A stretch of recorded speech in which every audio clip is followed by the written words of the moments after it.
Hello everyone, I am Ifra, hope you are doing well. तो start करते हैं आज का टॉपिक। रिफंड फॉर्म के बारे में पढ़ने वाले हैं आज।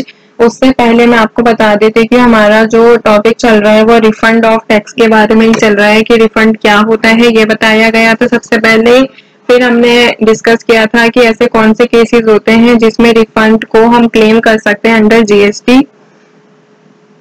टाइप्स ऑफ रिफंड देखे थे कि कितने टाइप्स के रिफंड जो होते हैं। फिर देखा था कि रिफंड अगर हमें करना होता है, किसी भी टैक्स पेयर को रिफंड क्लेम करना होगा तो उसका जो है क्या प्रोसेस रहता है, रिफंड को कैसे क्लेम किया जा सकता है। तो अभी क्या टॉपिक पढ़ने वाले हैं, रिफंड फॉर्म्स के बारे में पढ़ेंगे कि अलग अलग रिफंड के फॉर्म कौन से होते हैं और उनमें बोल सकते हैं कि टाइटल देख लेंगे कि क्या टाइटल रहता है हर फॉर्म का और वो किसके लिए एप्लीकेबल रहते हैं। ठीक है, तो रिफंड का मतलब आपको पता होना चाहिए। तो मैं बता देती हूँ, GST refunds would claim when the payment of GST is greater than it's liabilities. मतलब कि जीएसटी रिफंड को तभी क्लेम किया जा सकता है जब पेमेंट जो होगी जीएसटी की वो ज्यादा होती है जितना जीएसटी को पे करना होता है, मतलब लायबिलिटी से ज्यादा। तो अब क्या यहाँ पे अपने नोट्स को ओपन करते हैं और रिफंड फॉर्म का टॉपिक स्टार्ट करते हैं। बेसिक मैंने आपको बता दिया रिफंड होता क्या है।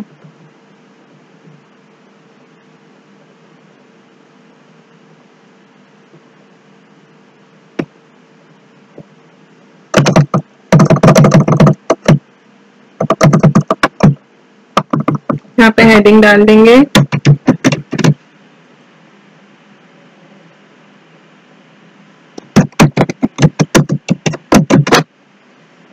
Refund form. Filing of returns and claiming refund will be completely an online process under GST. मतलब कि रिटर्न्स को फाइल करना या फिर रिफंड को क्लेम करना। यहाँ पे मैं लिख देती हूँ filing returns and claiming refund will be completely an online process under GST.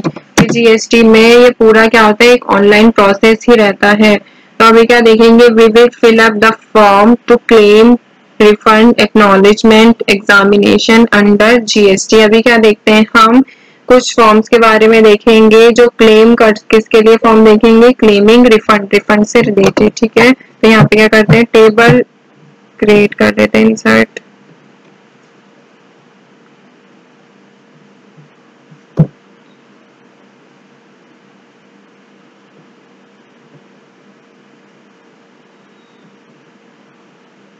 सबसे फर्स्ट में लिख देंगे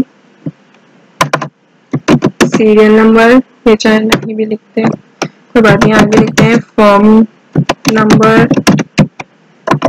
फिर नेक्स्ट एप्लीकेबल कब तक रहेगा, तो सॉरी किसके लिए रहेगा, एप्लीकेबल। फिर नेक्स्ट में लिखते हैं टाइटल, जो मैंने आपको कहा था। तो फर्स्ट,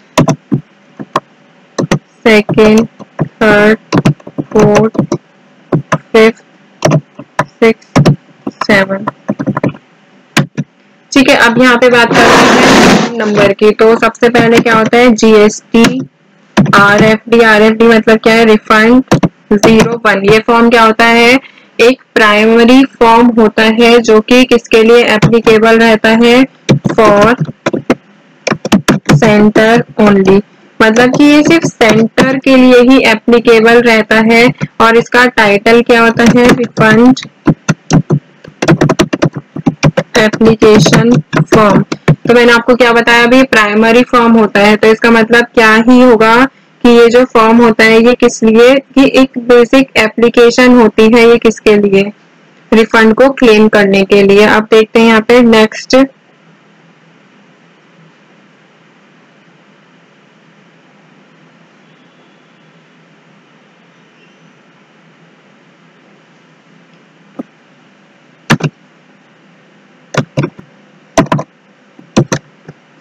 जीएसटी RFD 01A। ये जो 01A क्या होता है, ये क्या होता है, एक ऑफलाइन एप्लीकेशन फॉर्म होता है जो कि यूज किया जाता है रिफंड्स को किसी स्पेसिफिक केसेस में क्लेम करने के लिए। मतलब ये प्राइमरी फॉर्म होता है ये भी। अब बात करते हैं कि ये किसके लिए एप्लीकेबल रहता है, तो ये भी किसके लिए, देखिए 01 है, बस क्या है 01A है। तो इसमें बेसिक क्या होता है कि ये किस लिए यूज किया जाता है, कुछ इसकी लिमिटेड यूसेज होती है, मतलब कि ये जो यूज किया जाता है कुछ स्पेशल केसेस में, कुछ पर्टिकुलर हो सकते हैं, कुछ स्पेसिफिक केसेस में ही यूज किया जाता है। जैसे हो गया कुछ डीम्ड एक्सपोर्ट के लिए यूज किया जाएगा, या फिर certain types of ITC claim किया गया है उसके लिए, या फिर रिफंड अमाउंट जो क्लेम किया जाता है RFD 01A के, वो क्या होता है, कितना होना चाहिए, 1000 से ज्यादा होना चाहिए, या फिर मैनुअल प्रोसेसिंग, ये सारी चीजें। तो ये क्या होता है, किसके लिए एप्लीकेबल रहेगा, फॉर सेंटर ओनली। फिर टाइटल जैसे हम यहाँ पे लिख सकते हैं है, तो ये भी एप्लीकेशन फॉर्म, तो यहाँ पे लिख देंगे रिफंड एप्लीकेशन फॉर्म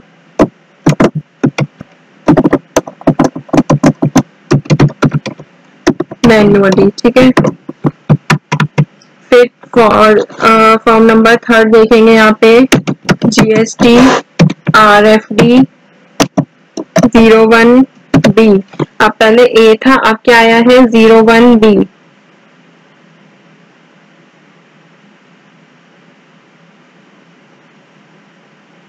तो यहाँ पे आगे बढ़ते हैं, एप्लीकेबल की बात करें, पहले देख लेते हैं किस लिए यूज किया जाता है। GST RFD 01B क्या होता है, एक ऐसा फॉर्म होता है जो कि यूज किया जाता है रिफंड प्रोसेसिंग ऑफिसर्स के लिए, मतलब RPOs के लिए, जो प्रोसेस करते हैं रिफंड एप्लीकेशंस को जो कि फाइल किए गए होते हैं, किसके थ्रू, रिफंड के लिए कौन फाइल करेगा, टैक्स पेयर फाइल करेंगे, किसके थ्रू, GST RFD 01 फॉर्म को फिल करके। तो ये क्या होता है, एक इंटरनल फॉर्म होता है जो कि यूज किया जाता है GST सिस्टम में, ताकि वो फैसिलिटेट कर सके रिव्यू, मतलब उसको देख सके और अप्रूव कर सके रिफंड को जो उन्होंने GST के टैक्स पेयर ने क्लेम किया है। तो ये भी किस लिए कौन यूज कर सकता है, फॉर सेंटर। अब इसके टाइटल की बात करें तो हम इसको बोल सकते हैं ऑर्डर्स के लिए, ताकि वो मतलब ऑर्डर ही तो देगा कि रिफंड क्लेम कर सकते हैं, नहीं तो रिफंड ऑर्डर्स डिटेल्स। अब नेक्स्ट फॉर्म देखते हैं, GST RFD 02।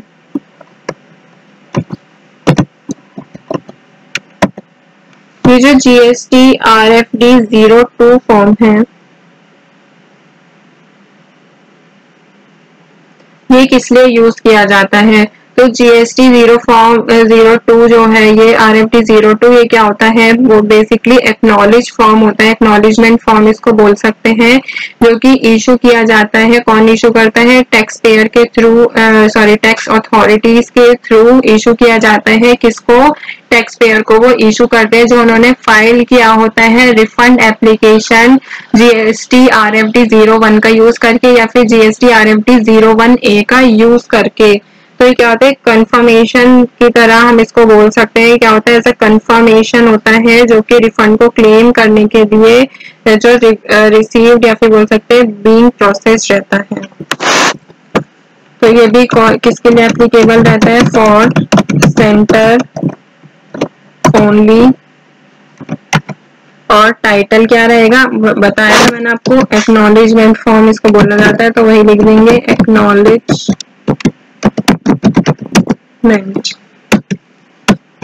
फिर 5th की बात करते हैं आगे, GST RFD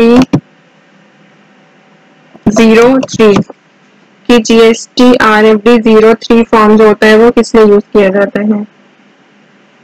यहाँ से आगे बढ़ते हैं, और GST RFD 03 जो होता है वो एक डेफिशिएंसी बोल सकते हैं, क्या डेफिशिएंसी मेमो बोल सकते हैं, हाँ डेफिशिएंसी मेमो होता है जो कि इशू किया जाता है रिफंड प्रोसेसिंग ऑफिसर RPO के थ्रू, किसको, टैक्स पेयर को, जब कोई भी डेफिशिएंसी मतलब कि कमी होती है जो उसमें रिफंड एप्लीकेशन में पाई जाती है तब के लिए। तो यहाँ पे ये किसके लिए एप्लीकेबल रहता है? Same for centre only. और इसको मैंने बताया था डेफिशिएंसी जो होती है एप्लीकेशन फॉर्म में उसके लिए होती है। तो यहाँ पे लिखेंगे notice of deficiency on application for refund. तो यहाँ पे हमने क्या देखा है, 5 तरीके के फॉर्म जो है कंप्लीट कर लिए हैं जो कि क्लेम कर किए जा सकता है जिसके थ्रू रिफंड। तो नेक्स्ट सेशन में आगे कंटिन्यू करेंगे। ऐसे ही काफी सारे 13 टाइप्स के हैं, सबको डिटेल में समझेंगे।